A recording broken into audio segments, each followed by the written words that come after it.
where we always start with a quick fire round of questions from our listeners. It's designed to be very hard for academics because we have these very strict rules. So you can say yes or no. Okay. Or if you have to, you can give us a one-sentence answer. Willing to give it a go? Yep. All right. A decade ago, did people think there was a link between nutrition and mental health? No. Is there new scientific evidence to suggest that diet can change your mood? Yes. Does your brain communicate with your gut bacteria? Yes. Can a stressful day at work change the composition of your gut microbiome? Yes. Are there foods that might alleviate the symptoms of anxiety? Yes. So now you get a whole sentence for this one. What is the biggest misconception about anxiety disorders? If you change your diet in a good way, you can help lower your anxiety within 1 to 3 weeks. It's real, and I've seen it. So we've all felt anxious at some point, whether it's a disorder or not. And I was thinking about when I feel anxious, I feel it like in all parts of my body. So I'm thinking like sweaty palms, my heart's racing, shortness of breath. And I think most of us also feel anxiety in our gut. So like loss of appetite, nausea, a sprint to the bathroom. But I'm really struck that you said that just 10 years ago, people didn't see much of a link between our gut health and our mental health. Can we start at the beginning? What is anxiety? Many different things, but there's specific criteria by which a mental health clinician can diagnose you.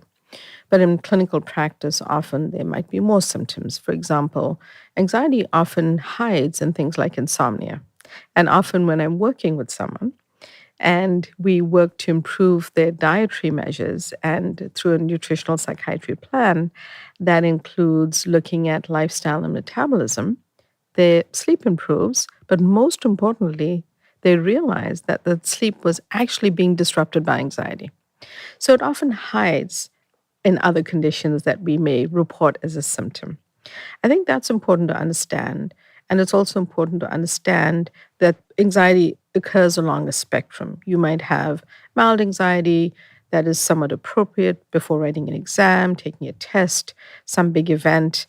But you might also have disabling, crippling anxiety where you can't leave your home or get to work or even get out of bed to a Zoom call because you are so warped by whatever you're feeling that keeps you frozen in place or unable to function. And that is a more serious, severe form. And it's important for people to understand that there's this almost linear or longitudinal way in which people can present. It's not just on or off. Is that what you're saying? That's There's correct. like how strongly you're getting it. Could you help me to understand a bit more the difference between feeling anxious, which I think happens to all of us, and being diagnosed with anxiety? Yeah. So if you're anxious before an exam, then you write your exam and you're pretty happy after that and you're hanging out with your friends and you're doing okay, you're sort of returning to a normal baseline. Whereas if you are really struggling with anxiety, all moments of your day may be anxious, and there may be times when you actually can feel okay, but it's a short period of time and you start to feel anxious again. And often it's unprecipitated anxiety, meaning you walking to get a cup of coffee or you going to the gym or whatever it might be, and you start to feel your heart racing, you have the onset of a panic attack. And very often patients will tell me or clients will tell me, it came out of nowhere. So it's also has that feeling to it. And it tends to, over time, cause you to be able to function less at your peak. So you might be able to function, go to work, conduct what you need to do, but you may not be working or living optimally. Got it. And this is then diagnosed by a doctor, by a clinician. Yes. And that's how you distinguish it. So it seems like we should be less anxious than in the past, now that most of us don't have to worry about, I'm definitely not going to wander and see a lion in front of me. I'm very unlikely to have to worry about starving to death. It feels like there are all those things in the past that you'd have a good reason to feel anxious like every day, all the time. Is there less anxiety now than there was a few hundred years ago? So I think we have to compare it in the more recent times, and I'll tell you why. Anxiety has actually always been the most common condition in the world, specifically in the United States. But depression is more disabling for people, and that is why people talk about that more often. Often depression and anxiety run together. But despite all of that, anxiety increased by 25% after the pandemic worldwide. I just want to confirm, you said it's gone up 25% since COVID just a few years Yes, ago. 25%. And this was published in The Lancet. And so if you have a friend, family member, colleague, spouse, friend, whoever it might be that's feeling anxious, or you're just noticing it when you go to buy your cup of coffee, it's real. And I feel like that really is what I've been seeing in my practice over the last several years, a real spike in individuals who didn't have anxiety before, who are wondering, where this is coming from, developing it at a later stage in life sometimes. And I think it's therefore pretty serious and one of the epidemics in the world that is not being addressed. While mental health is in crisis, some of it is driven by that level of angst and anxiety that everyone is living with. I feel we often talk about being stressed a lot. And I definitely feel that I have a lot of stress at work. I'm the co-founder of this company as well as doing this podcast a lot on. Is there a difference between I feel quite stressed or I've got a stressful job that I'm thinking about and anxiety? Yeah. I think of anxiety as more clinical. Okay. Meaning that the symptoms we talked about and then those diagnostic criteria, whereas stress is sometimes used more widely to describe more of a state of mind. Stress related to my job, travel, commuting, something like that. Whereas anxiety may be much more intrinsic to how you're feeling and carrying that. But stress and anxiety also linked. For example, people talk about stress eating all the time, and those things are linked. I have a favor to ask. 63% of people that watch this podcast haven't hit the subscribe button, and 11% haven't yet hit the bell to turn notifications on. We want this podcast to reach as many people as possible as we continue our mission to improve the health of millions. So if you've ever enjoyed this podcast, please hit the subscribe button and turn notifications on. Doing us this small favor will really help. Thank you. Can you tell me what's going on in the brain with somebody who's living with this anxiety? Yeah. So the flashpoint of anxiety in the brain is a region called the amygdala. Now we know from the study of the microbiome and study of the gut and the brain that the gut and brain are connected. And it starts with the fact that the gut and brain originate from the exact same cells in the embryonic cell line and then develop into two separate organs that are different parts of the body, but they remain connected by the 10th cranial nerve, the vagus nerve. And the vagus nerve is really a two-way transmitter for text messages. And these text messages are actually in the form of neurotransmitters between the brain and the gut and brain. It's bidirectional. So the flashpoint for anxiety is this region in the brain. And it might be that you had a very stressful day at work and you were anxious, or you had had an uncomfortable or worrying situation with your boss. And your gut microbes are starting to evolve and change in response to that stress. It might be that caused you, because of what was going on at work in the last week or longer, to be ordering junk food at work instead of ordering a healthy salad, getting takeout and eating that consistently. Maybe you went out with your friends. And instead of, usually having a glass of wine once a week at dinner, you're having 1 to 2 glasses of wine, maybe a beer every night because of the situation that's happening. So you find over time this buildup of anxiety. And that is, of course, unrelated to everything else that might be going on in your body. But I'm looking at it from the angle of food, nutrition, and how this might be impacting your behavior. So I love this idea. You're saying that my gut and my brain, when I was a tiny embryo, were the same thing. And then same exact cell. They separated out, but they sort of stayed in touch. I think that's brilliant. I've never heard that. They have stayed in touch, exactly. Before. And I think you've also made clear that the amount of anxiety, people living with anxiety, has been growing a lot.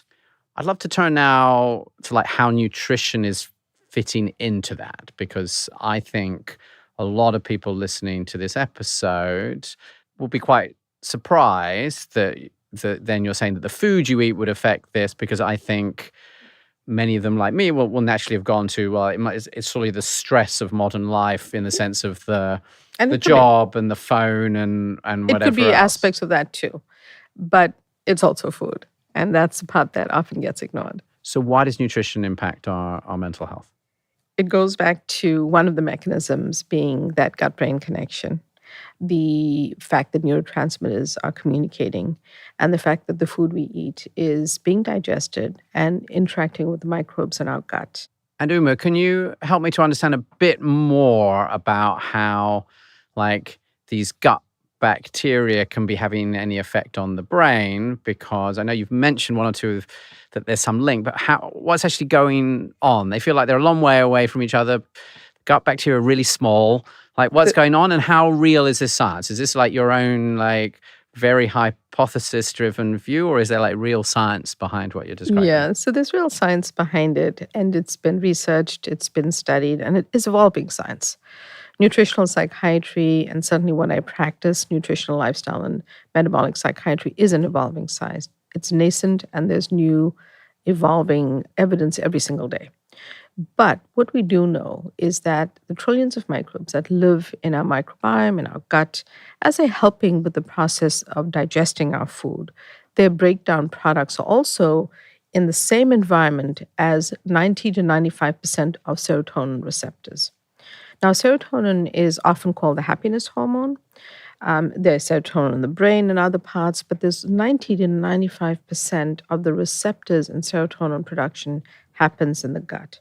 So the linkage that I make that's been backed up by science is that as our food is being digested, it's also in the same environment as where these neurotransmitters are being produced, where the receptors are located. So we are therefore really understanding more and more that mental health is not this impact of just the brain, it's the brain in connection with the gut and other parts of the body. And can you explain a little bit more, like, what is a serotonin receptor? And if it's in my gut, how's that linked to my Right. brain? And how does that then make me feel different? I think I was brought up, sort of stiff upper lip, like whatever happens in the outside environment shouldn't really affect how you feel. I think that the science doesn't really seem to support this as much now. What is going on? So I think the best way to think about it is in this way. The microbes, the microbiome is associated and anatomically, physiologically, and biochemically connected to the brain through the vagus nerve, through the enteric nervous system, and through the transmission of these neurotransmitters. So serotonin exists in more than one place. When I said serotonin is the happiness hormone, medications like selective serotonin reuptake inhibitors, or SSRIs, are the medications that are used to treat conditions like depression and anxiety, but they also manipulate serotonin. So think about it this way. Serotonin is involved in conditions like depression, anxiety, and more. It's first line medication in mental health that people are prescribed. But food is also involved. And food is involved because it's being digested in the same place where the serotonin is being stored, manufactured, and the receptors are located. And it therefore can mediate emotion through how those interactions happen as food is being digested. For example, if you are mostly eating ultra processed foods and sort of a poor diet, not only the breakdown products of that food are really going to lead to conditions like inflammation in your gut.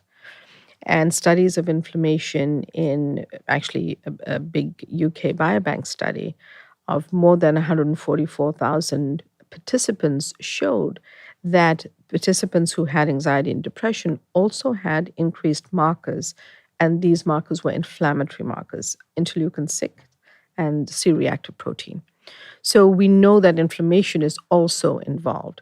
I want people to understand that there's this gut-brain connection, there's the mechanism for how food is being digested. Serotonin is right there, as well as other neurotransmitters in that environment. Another neurotransmitter, for example, is GABA.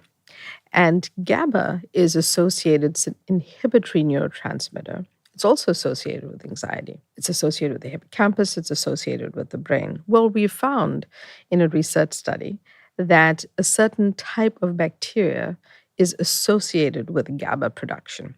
And this type of bacteria's name is Bifidobacterium adolescentis. And when the production, for whatever reason, of that bacterium is low, GABA is low and anxiety is high. So there's all of these different connections. So I mentioned serotonin because of those receptors, but there are also these other neurotransmitters. And it's a more complex way to understand that anxiety is not just one thing, that the food you eat can impact these microbes and can thereby, over time, not always immediate, can impact your anxiety. Let me play back what I think I'm understanding, because this is definitely quite complicated. Like, the bacteria in our gut are creating these chemicals, and they're then interacting with our own cells that are in our like our gut wall, which are like available. You mentioned the thing like serotonin, but some other you said other Neurotransmitters, GABA. neurotransmitters. Yeah.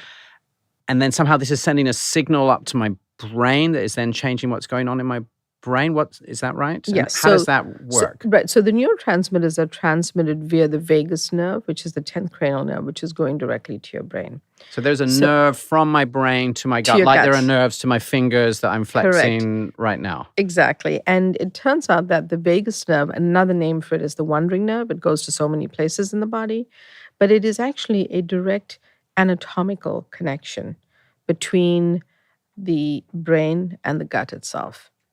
It gets my brain. Why does this change how I feel? How's that making me anxious? What's going on in my brain? Right. Like, can you see a difference between like someone who's living with anxiety versus someone who's not? Is that something you can actually see in the brain?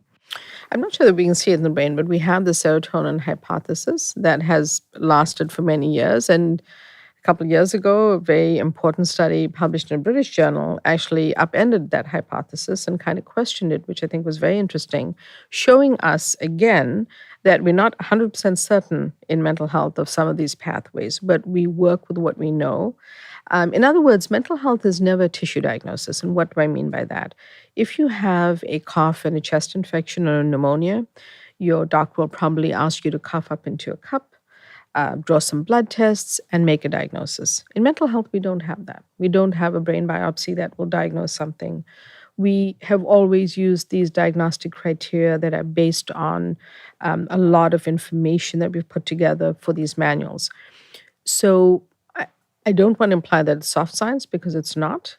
Mental health is very real, and conditions need treatment, and the medications that have been designed do help that.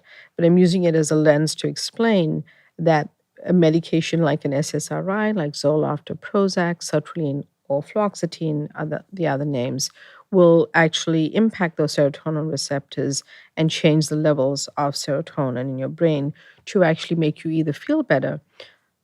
On a separate note, those medications don't always work. So we clearly need more solutions to help people.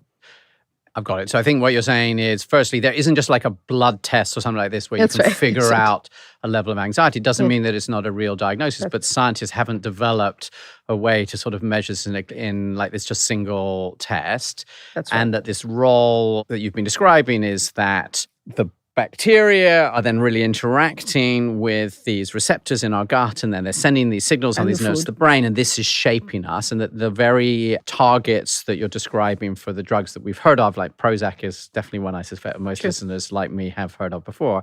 It's like the same thing that these bacteria are influencing. The bacteria are influencing all of this as well. And the bacteria are impacted. One of the things that impacts, and we mentioned stress earlier, but they're also impacted by the food that we eat. And that's where food can become something that we can alter to improve how we're feeling emotionally. And I want to come on to that. But just before I do that, I just wonder, is there also something that goes the other way around, which I think you talked about in your book that I thought was really interesting? So can stress affect the bacteria in your gut? Yes. So you may not notice it immediately, but research has shown that, say you have that stressful day at work, an argument with your spouse or partner, the gut bacteria actually respond within a very short time and start to evolve and change. Not in a good way, because stress does not impact them in a good way. When we're stressed, our cortisol levels go up. It impacts many of our different hormonal systems in the body, and it actually can lead to heightened anxiety. So understanding that the gut microbes are responding all of the time, and we want them to really work for us, not work against us. And Uma, like, how fast will my gut bacteria change if I've had that sort of row with my wife this morning? Yeah, so some of the research has shown within 2 hours, they start to evolve and change. Now, does that mean they produce anxiety? No, not in the immediate 2 hours. But over time, if a stressful situation persists, they do start to evolve and change further. But And they is this start to react almost immediately. and is this one of the ways that being under stress for a long time can make you anxious? That it could It actually is definitely change? one of the ways. That's a different question since I've got a world expert here, which I'm really interested in. I think lots of people, and I feel the same way, say, when I'm feeling really stressed and anxious, like I sort of crave unhealthy food in a way that, when I'm feeling calmer, I don't. Is that a real thing? And what's going on? It is a real thing. One of the mechanisms, I'm always going to say that there are more than one mechanism because there are. And I also want to make sure we understand science is evolving. I'm never 100% certain about one thing at one time, but we follow what that says, and that helps us treat people clinically. But stress actually precipitates habit circuits in the brain, meaning that when you're stressed, you might choose unhealthy foods. And you might enjoy that food, and the next day you decide, let me order that again, and it's still an unhealthy food, right? But that stress actually precipitates those habit pathways or circles in the brain. So when someone says to me, I'm stressed and I'm eating poorly or I have stress eating, they may be using a term that we sort of an everyday term, but it actually has some science behind it. When that happens, you just continue along a path that you continue eating those unhealthy foods. And it's very hard for people to break that cycle. There's a real reason that your brain is acting that way. And some foods, like highly sugared foods, things like high fructose corn syrup, actual sugars. I'm not talking necessarily about healthy versions of sugar because you always want to have a couple of servings of fruit. I'm talking about really eating candy and cookies and cake all the time. Research has shown that sugar impacts dopamine reward pathways in the brain in a similar way to street drugs like cocaine. So when people talk about sugar addiction, it may be a strong term, but they're actually describing how they're feeling and they cannot step away from sugar. So that's real too. I mean, I have to follow up on that for a minute when you're saying like you can be like drinking a sugary drink and it could have a similar impact to Over time, like yeah. cocaine. Yeah. Could you explain a bit more what's going on there? So cocaine is a street drug that will tap into the dopamine reward pathway, another neurotransmitter in the brain, and it kicks into certain behaviors and it makes you feel a certain way. And it also makes you feel, because of the reward system, makes you feel good, so you want more of it. Sugar does a similar thing. It makes you feel good in the short term. The long-term impacts of sugar on neurons in the brain or the brain cells is not good. But in that short term, people feel great. They have that, little feeling of after they eat sugar, but then they can't step away from it. They want more and more. When people say they're addicted to sugar, it is a strong term, but it is a real feeling that people feel where, I cannot not have my bag of candy or my 2 chocolate bars after lunch or something like that. And when you say addicted is a strong term, but they do want it, could you just help me to unpack that a bit more? Sure. All I mean is sometimes scientists say, well, addiction is such a strong term for sugar because maybe it's just that someone just is eating too much sugar. But I see individuals who literally, cannot live without it. Now understand that we need sugar in our bodies. It's part of a normal, healthy diet, but it's where we obtain our sugar from. That's critical. We don't want our sugar from high fructose corn syrup and added sugars and the 262 other names for sugars that are found on US food labels are not the sugars that we want because they're hidden sugars. And when we consume them, we get used to them and they taste good. And in the short term, they make people feel good. So they continue to want to do that behavior. So there is like a real thing, which is like I'm feeling down or anxious. I'm not even talking about somebody who meets your definitions of like a clinical condition that actually like eating a sugary donut or a Coca-Cola with sugar or whatever, like that's literally going to trigger something in my brain that's going to give me like a little temporary blip of positivity. Like that is real.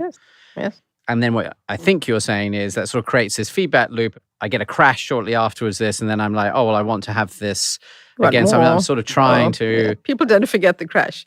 And they also don't realize what's happening to their insulin and their blood sugar, but they do feel that sort of emotional crash. And then like, well, have you ever wondered why they sell two donuts at a time? Well, my theory is that, you have the first donut and you experience that and you need that second donut, Because you had the so high and then the crash from your crash and blood you sugar need another collapsing, and then one. you need another. And you're not satiated. It's not food that's filling and fiber filled and nutritious. It's just laden with sugar. It's really interesting. But you're saying that actually there is this real thing when you're under, if you're anxious, whether you're under stress, it sort of pulls you into this.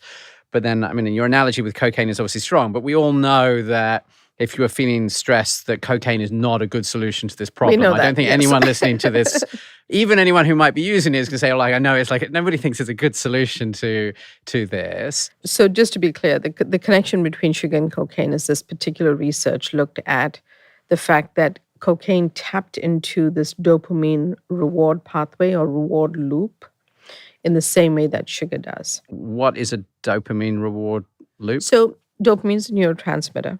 And when people use cocaine, it makes them feel good and they want more. Very simply, this research looked at sugar, and sugar does the same thing. Makes you feel good, like that donut, Wow. and then you want more. So I take it very seriously when people say, I really just can't give up sugar. And I think it's really not about giving it up completely. It's about finding healthy sources and healthy amounts of sugar that you eat. That's fascinating. And I think, we just started about like, does stress and anxiety make us crave unhealthy food? And it sounds like it's in a sense, this stuff that's out there does have this amazing short-term impact on us. Yeah. And I guess the stress and anxiety is like it's harder to resist. And also like that little buzz that you get, like feels particularly rewarding when you're feeling a bit down. Yes, it does feel rewarding. It's short-lived. Then you might reach out for more, or you might not feel good and feel a little bit down, feel more anxious. And it really does create almost a very uncomfortable loop of So I can behavior. definitely see this pathway where you can get pulled into the ultra-processed food that we're surrounded by. Yeah. Just before we talk about switch to, I think, a really positive thing about like what are all the things you can do, I just wanted to ask, are there health risks associated with living with sort of chronic stress and anxiety? So obviously what you're describing is very uncomfortable for how you're feeling. Does it also affect your body and your health? Yes. One of the things that we haven't really touched on is the fact that this is a very integrated and holistic approach to helping people, right? We need to understand that, like I said a few times, the brain and the rest of the body are all connected. Without the brain functioning, the rest of the body cannot work. So it is, in fact, the most important organ in the body. When we are so stressed and anxious, we are doing things that are happening in our body include a heightened cortisol level, heightened level of stress. People may have an impact on metabolism. Because they are stressed, they may be eating poorly. That may lead to things like leptin resistance over time, which impacts their metabolism. So leptin is the hormone that tells us that we're full. And you eat a plate of food, put it down, put your knife and fork down, and you drink a glass of water, and you're done. When you develop leptin resistance, one of the reasons could be extreme stress. You don't feel satiated. You want a second plate of food. You want cookies after dinner. So, Uma, I just want to make sure I've got this. You're saying if you're like having long-term stress or anxiety, there's like something you can measure in your body that means you're not able to feel full in the same way, and therefore you're going to eat more because it's actually changed the biology of what's going on inside you. That is true. So where it's associated with where anxiety and metabolism are associated, and where metabolism in our body, which is is also associated with mental health, it's a connection that we're really understanding better now. And the link I'm trying to make is that when we have this chronic persistent stress, one of the ways that it impacts through the lens of nutrition is how we eat. Because if we start to eat poorly, over time, it can affect what we call our hunger hormones, and they stop functioning properly. They stop telling us that we're full, that we should stop eating and have a glass of water and maybe watch a television show or take a walk after dinner. It does the opposite. It's, I need another plate of food, and then I want a dessert, and after the dessert I want a snack, And this is when people start to develop leptin resistance. So it's one of the consequences of stress through the lens of food. And remember, this is real science. Like, we've really been able to see this change in the leptin resistance that you're talking about? Yes. So leptin resistance can develop, your metabolism is impacted, cortisol levels are affected, may start to gain weight, you may not be able to sleep well, you start to experience more anxiety, all of that. Getting older, I've realised that what I eat makes a massive difference to my health. Now I'm eating the things that help my body feel great. With Zoe, I've got actual science to guide me, and my test results help tailor my advice. I'm making smarter choices every day, like what to add to my plate. It's like having a nutritionist in my pocket. It's changed everything. I'm living my best life. I mean, I'm going to be clubbing with the grandkids. Join me and over 100,000 people transforming their health with Zoe. I'd love to switch to, like, what are the actionable tips that can help our listeners to gain more control over their mental health? And since this is Zoe Science and Nutrition, I'm bound to start by asking about food. How can we use food to calm our minds?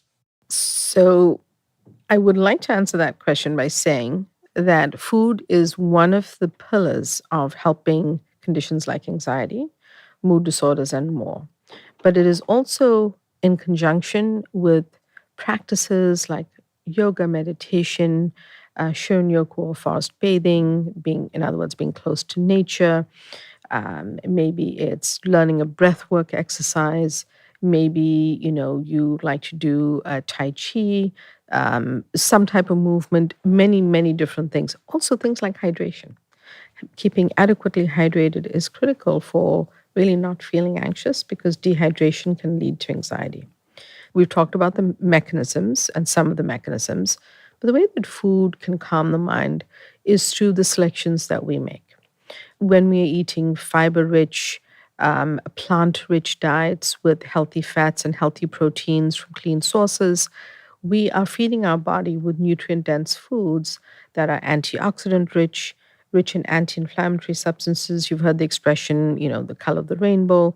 I like to call it sort of a kaleidoscope of color, because it's so many brilliant and beautiful colors, and it represents so many different antioxidants and polyphenols from plants that represent positive substances we are feeding those gut microbes with. And Uma, can you help us understand a bit what happens as you change to this food? What's going on with these bacteria, and then how does that flow through in a positive way? So I think you've talked a lot about the bad things that could happen. Right. Within these trillions of microbes that live in the gut microbiome, there are the good guys and the bad guys. When we are feeding bad guys, that leads to inflammation. We talked about gut damage, gut lining damage, hyperpermeability or intestinal permeability, that type of stuff, or leaky gut. But when we're feeding the good guys, they are thriving, they are being fed, they're helping us. Their breakdown products are called short-chain fatty acids, which take care of the gut, help healing of the gut. And the moment we start to switch to healthier foods, people will start to notice changes. Sometimes they just notice their sleep starts to improve. Sleep is related to anxiety, or they notice that they don't get up with that horrible pit in their stomach, feeling so anxious about getting to go to work that day. And how fast do you, in your practice, when you see people, do you start to see this improvement? Are you seeing that people are waiting, is it years after they start to make these dietary changes that they start to see an impact? Fortunately, it's sooner than that. I have individuals call me within a week to say their sleep is starting to improve. They're not cured. That would be the wrong term, but they're starting to feel better. And they feel much more positive, and they want to do more of these nutritional kind of therapies and a nutritional treatment plan. But sometimes it's up to like 1 to 3 weeks where they really start to notice that they're less anxious, they're waking up better, they're sleeping better, they when they're eating healthier, they're satiated, or they've eaten a plate of food and they're full. Whereas if they had gotten takeout or other foods, they want more, more than one bag of fries or whatever it might be that was sort of driving that. And so they start to feel better. I was thinking, Uma, if you told me that even 2 years ago, I think I would have been completely shocked. And what's changed between now and then is we at Zoe have something called Zoe Membership, which is our personalized nutrition program. And we ran a full randomized control trial of that was published in Nature Medicine a few months ago. And so we looked at the outcome of people going through Zoe Membership compared to people following sort of the standard advice in the States. And we got them to report out not just on sort of blood work and waist circumference and things like that, but also on sort of energy and hunger and mood. And what was totally amazing was we saw these really big improvements in people reporting things about sleep and about mood. And I never would have expected it because it wasn't when the scientists were originally sort of designing this program, it was very much focused on sort of long-term health and improving the microbiome. It wasn't at all thinking about mood or sleep, but there's like these really big statistical changes, which I was shocked by. And so now hearing you talk about this, it sounds as though in a way you're not surprised about that. I'm not, because I've seen it in clinical practice for a while, and I'm grateful that more studies are proving it, like the studies that you all performed. And I also think that science is exciting and evolving, especially around the areas that you all work on at Zoe, because there's this research lab at Harvard associated with Beth Israel Deaconess Medical Center that published a study earlier in September of 2024, where they are looking at a gut-first approach for conditions like Parkinson's. So they did a cohort study on, I think it was just over 9,000 patients, and found that those that had mucosal, so that's the lining of the upper GI tract, that was damaged or problematic, and that can be caused by taking medications like NSAIDs. Examples are ibuprofen, or could be GERD, gastroesophageal reflux disease. It could be ulcers from things like H. pylori that can cause damage. They were 76% more prone to developing a clinical diagnosis of Parkinson's. So by looking at a gut-first approach, all I'm speaking to is sort of the power of the microbiome. They're wondering about, where does Parkinson's really originate? We'd always thought it was more of a brain-based disease. But when we look at patients who develop Parkinson's disease, early on, they have gut symptoms. They might have nausea, they might have constipation, and discomfort in their gut. And it often happens many, many years, even more than a decade, before the actual diagnosis that has more of a neurological, psychological feel to it, the symptoms that show up. So, it's fascinating work. That's amazing. So you're saying, like, this is obviously very early science. Yes. That's really exciting that you're sharing with it, that they're actually saying that there might actually be a link, with issues that are starting in your gut, That's right, turning into Parkinson's, maybe 10 years later. And I guess another example of the link you're describing between the gut and the brain. Correct. Exactly. I think we have to follow the science, and we also have to be humble about it, because it does change and evolve all the time. Like, I think the research done in the UK that to some extent upended some of the serotonin hypothesis of conditions like depression was very compelling. But that doesn't mean you should stop taking Prozac. It means you should have a discussion with your doctor.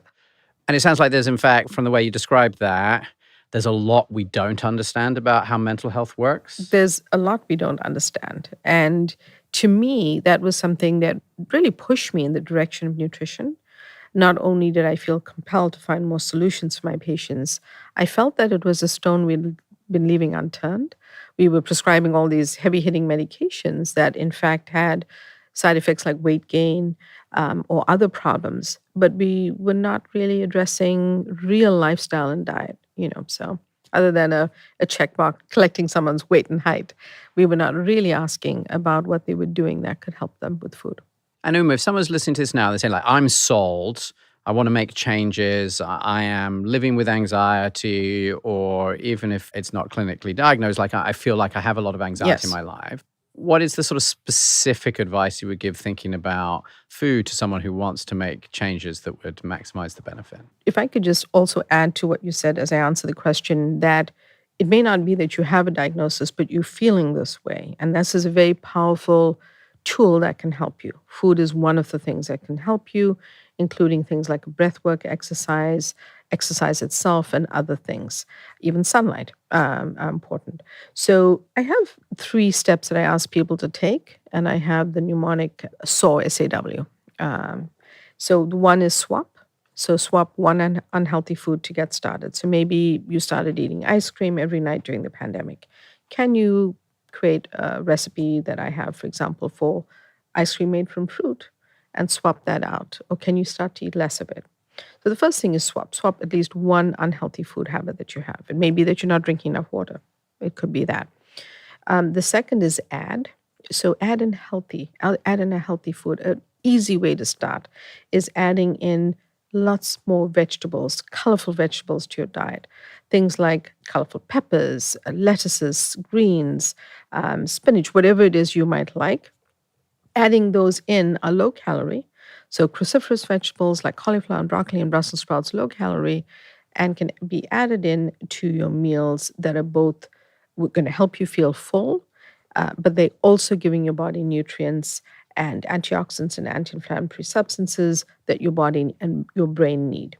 And the third W is walk. And by walk, I mean movement, exercise, a Zumba class, a yoga class, whatever appeals to you to get you going. Because remember, through the lens of mental health, someone who's anxious may not even want to take a walk. So getting them to take a walk, to buy the newspaper, get a cup of coffee, walk their dog is a way to get them moving and move from that almost paralyzed state of feeling so anxious. We have a lot of podcasts that talk about exercise, and people have been sharing like amazing impact. Scientists have been talking about amazing impact on health. But does exercise have any impact on your mental health? It does.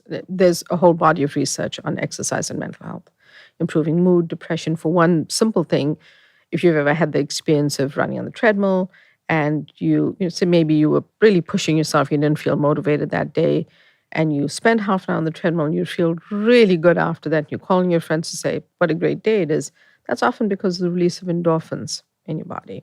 So beyond that, there's a lot more evidence to show that exercise helps mental health, improves depression, lowers anxiety.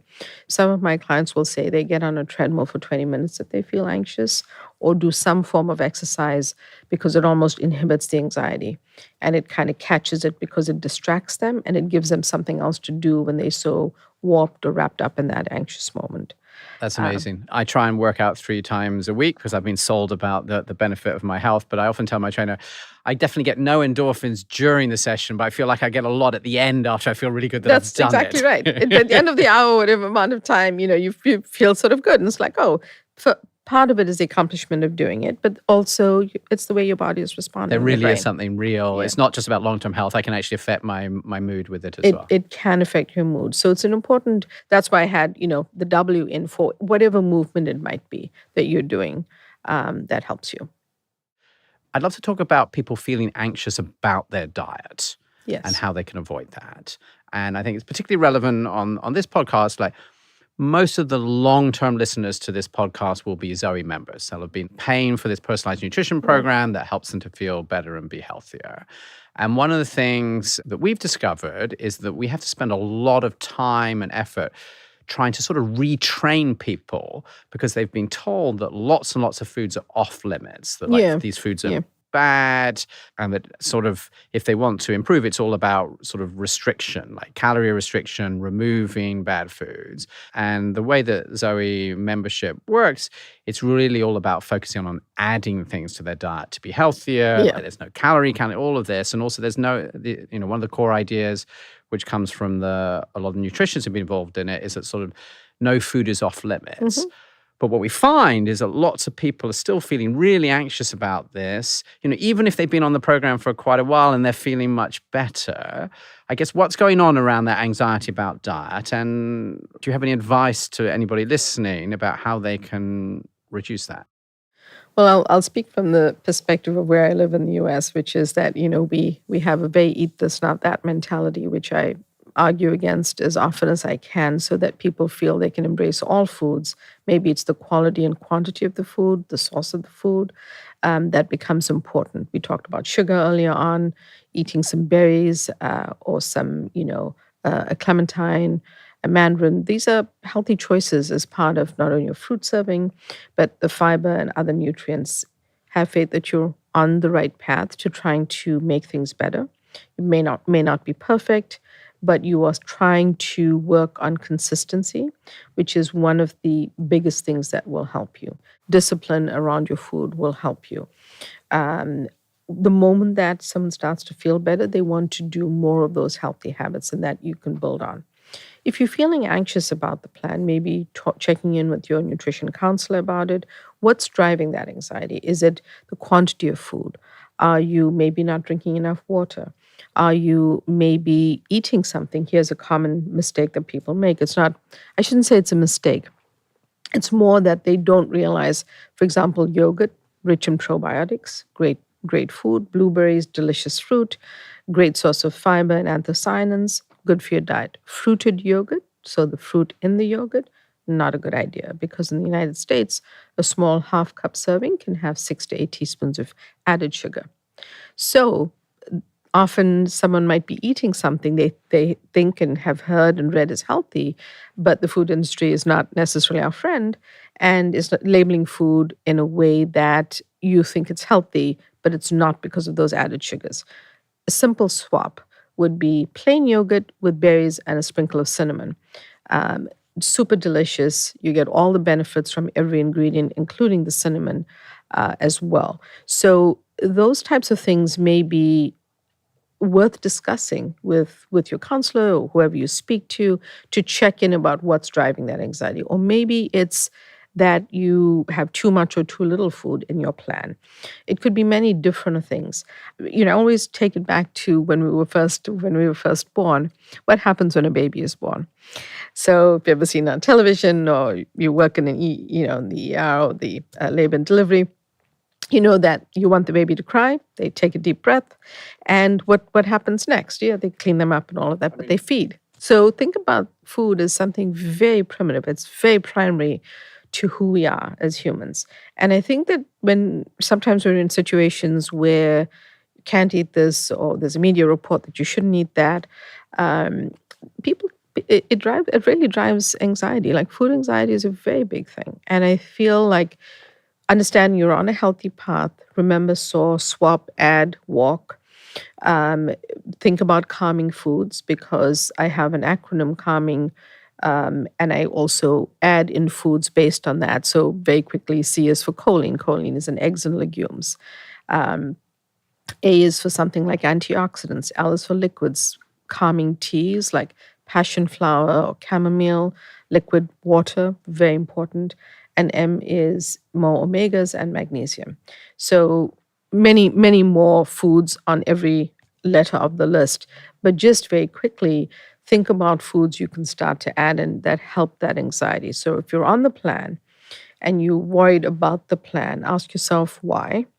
Maybe it's something related to questions you have that are not answered or information you need. But you can also add in foods that could help you even more. Uma, I want to just go through that again, just a little bit more slowly, because it sounded Sure. great. So you're saying, like, for people who are having this anxiety, which might be also anxiety about their list, you had this acronym CALM. Could you just talk me through? It's actually calming, but I'm going to share calm with you in the interest of time. C is choline. Choline is a substance, an important nutrient found in eggs, but it's also found in legumes. I also think of C, two other C's, extra dark natural chocolate, great source of magnesium, fiber, and serotonin, believe it or not. So extra dark, we're not talking about candy bars. We're talking about extra dark natural chocolate. And another C is for vitamin C. A fun fact is that natural chocolate in that way is the highest source of plant-based iron. You usually get iron in meats. But I can get iron in my dark chocolate? You can get it in your dark chocolate, but... As anyone who's a regular listener to this will know, I'm completely addicted to dark chocolate. So I love that you're giving me, I think, iron. And did you say I get serotonin from it as well? You do get So now I serotonin. know why I'm addicted to it. So this really is my cocaine, is that? Sometimes it takes a while for people to get used to that extra dark version, but it's worth it. But here's the kicker. If you have the extra dark chocolate with a piece of citrus fruit, like a mandarin or clementine, it helps the absorption. The vitamin C helps the absorption of that iron. So always pair that together. And by the way, I happened to learn that in culinary school, and I didn't know there was, I think they were really teaching it to us because of flavor, the flavor profile of dark chocolate with citrus, but it actually has some science behind it, which I thought was That's amazing. So very if you exciting. pair, and I know we haven't managed Extra to get dark into the chocolate fact that you with- were trained as a chef, but with you're saying vitamin if I C. pair the dark chocolate with like some sort A of piece citrus of fruit, citrus fruit. it not only tastes good, you're saying, but actually somehow it helps. unlocks the iron better It for my helps. body. That's right. So we were on Sea of Calm. Tell me about the other three. So A is both ashwagandha, one of my favorite supplements for anxiety. It's very bitter tasting, so it's worth looking into a clean supplement, or antioxidants. Think colorful vegetables that we've talked about, colors of the rainbow. All of those really bring you the antioxidants we need, but so do spices and herbs. L is for liquid. So I want people to remember, the reason I put liquid in is water, just plain water, is an important part of that. Hydration is really helpful for anxiety, or keeping well hydrated, I should say. And other things like a calming tea that you like could be good too. And Uma, is that true? Like can a tea, like I think about Passion- like chamomile tea. Can that actually affect your can help. anxiety? Yes, it can. Passion flower tea, green tea, all of these actually have some science behind them. So just having or sipping on that calming tea not only helps you, but it's hydrating and it's calming. And M is for a lot of Americans are low in magnesium. And so I want to remind people to maybe talk to their doctors about getting the magnesium level checked if they're suffering with anxiety. And also the other M is more omega-3s, because it's, these are important to get from things like salmon or plant-based sources from hemp seeds and flax seeds. Brilliant. Uma, I have so many more questions, but we're sort of out of time, so I want to finish with one last one. So you've already just mentioned that you're also a professional chef on top of everything else, which sounds like a high bar if you have any children to keep up with any of this.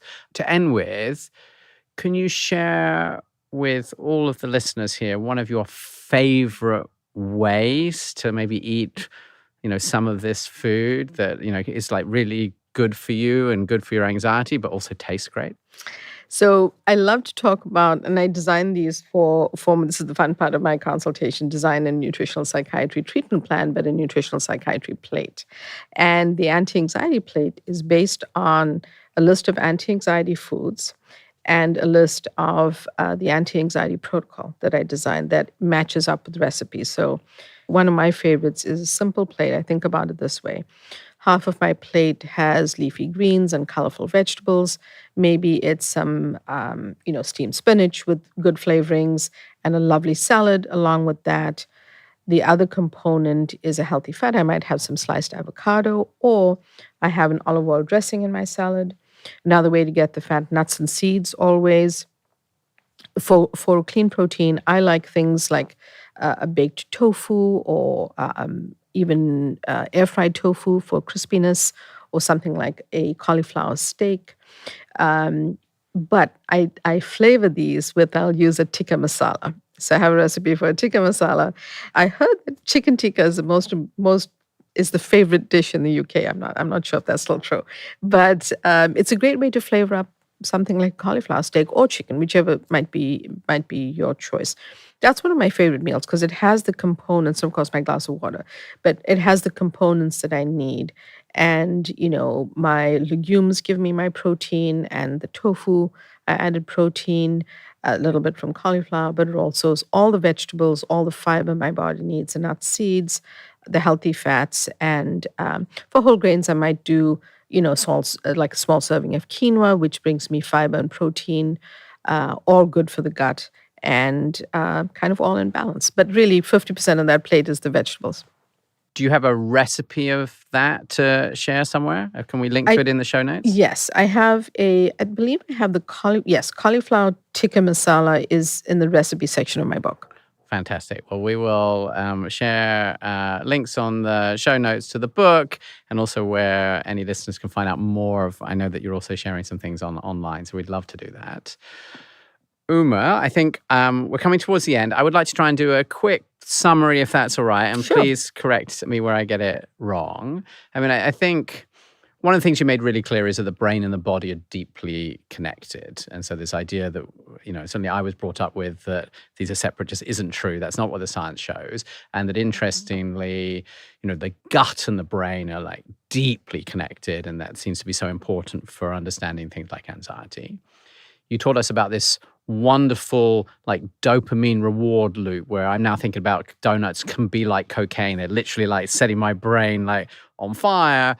And then I crash, and then I want it again. And, we know that's not very good with cocaine. And you're saying you can get the same thing with sugar and these foods that have this very freely available sugar, which is different from, sugar that would be inside some fruit. It's still sugar, but it's a healthier source and comes with other nutrients. Trigger this same environment that you're talking about. You helped to explain what anxiety was, and the point, what I understood it at least as sort of different from just being stressed, is like there are these very physical, specific symptoms about sweaty palms and your heart racing, all the way through to not being able to get out of bed, your sort of thoughts racing. And that interestingly, if you are under a lot of stress or sort of living with anxiety, it actually triggers like, habits in your brain that can be pushing you to eating this unhealthy food, which is then sort of creating this, I guess, sort of negative spiral. If you're eating that food that's changing your microbiome, changing how you feel. And if you live with this for long enough as stress, it actually means, things like your hunger hormones can stop working. And so there really can be this shift that means that then you are going to end up overeating as a result of this stress because of like physical changes that you said that, you can measure in the body. Mm-hmm.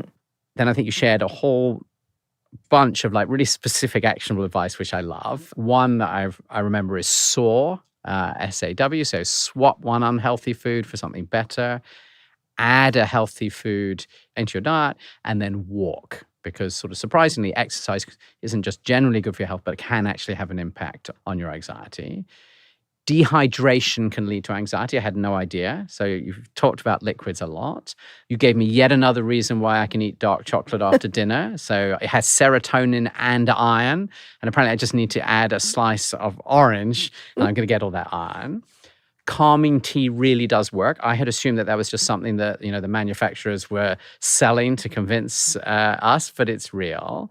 And then finally, maybe just to finish, we talked a bit about people feeling anxious about their diet and getting really worried. And I think what you said is people shouldn't feel that food should be off limits. So even like the donut that you're talking about, you shouldn't feel like you can never have it. I'm glad you said that because if I could just say, if it's your birthday and you want a piece of cake, you really should eat it. I really am opposed to restrictive diets and clinicians who say you should never eat a slice of pizza. It's about what you eat over the longer term, using these different tools to help you that will help balance out your anxiety, your mood, potentially even your weight because you're eating healthier.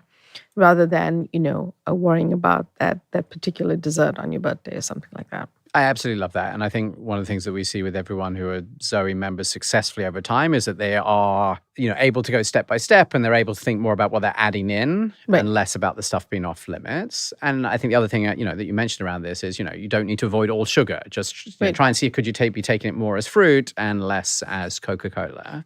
Have faith you're on the right path to make things better, you said. You don't need to be perfect. Sort of work on consistency. And then finally, to wrap up, I just thought you had this great, really concrete example of how hard it is for people to eat well, in the modern world. You said, look, plain yogurt is good.